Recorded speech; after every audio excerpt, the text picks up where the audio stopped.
గిద్దలూరు పట్టణంలో ఎన్డీఏ కూటమి ఆధ్వర్యంలో సంబరాలు. హర్యానాలో భారతీయ జనతా పార్టీ హ్యాట్రిక్ ఘన విజయం సాధించిన సందర్భంగా గిద్దలూరు బీజేపీ పట్టణ అధ్యక్షుడు అప్పిశెట్టి శంకర్ ఆధ్వర్యంలో రాచర్ల గేట్ సెంటర్లో ఘనంగా వేడుకలు నిర్వహించారు. ఈ వేడుకలకు ముఖ్య అతిథిగా ముత్తుమూల కృష్ణకిషోర్ రెడ్డి హాజరయ్యారు. బీజేపీ నాయకులు, కార్యకర్తలు పాల్గొన్నారు.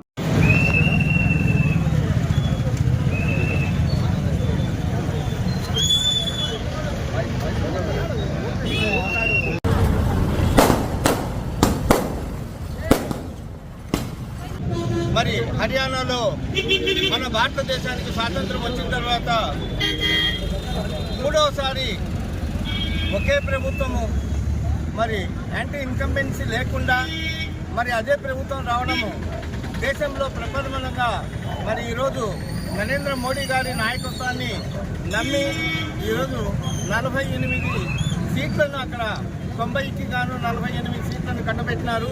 మరి మూడోసారి రావడం అంటే మరి పరిపాలన ఎంత చక్కగా ఉందో మనం అందరం అర్థం చేసుకోవాలి.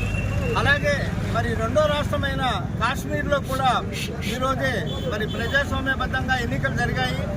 అక్కడ జమ్మూ కాశ్మీర్ నేషనల్ కాంగ్రెస్ ఉమర్ అబ్దుల్లా పార్టీ అలాగే నేషనల్ కాంగ్రెస్ పార్టీ అలయన్స్తో వాళ్ళిద్దరూ కలిసి పోటీ చేసినా కూడా అక్కడ కేవలం 43% ఓట్లు రావడం జరిగింది. అలాగే మరి భారతదేశంలో మరి ప్రప్రథమంగా భారతీయ జనతా పార్టీ మరి జమ్మూ కాశ్మీర్లో ఎన్నికల్లో పోటీ చేయడం జరిగింది.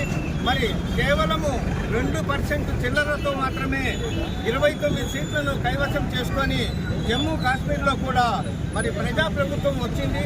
మరి అక్కడ కూడా అధికార పక్షానికి మరి ప్రతిపక్షం కూడా బలంగా ఉండి మన భారతదేశం యొక్క ఔన్నత్యాన్ని అలాగే సార్వభౌమత్వాన్ని మరి చాటుకునే విధంగా ఈరోజు ప్రప్రథమంగా ఎలాంటి అల్లర్లు లేకుండా జమ్మూ కాశ్మీర్లో ఎన్నికలు నిర్వహించడం జరిగింది.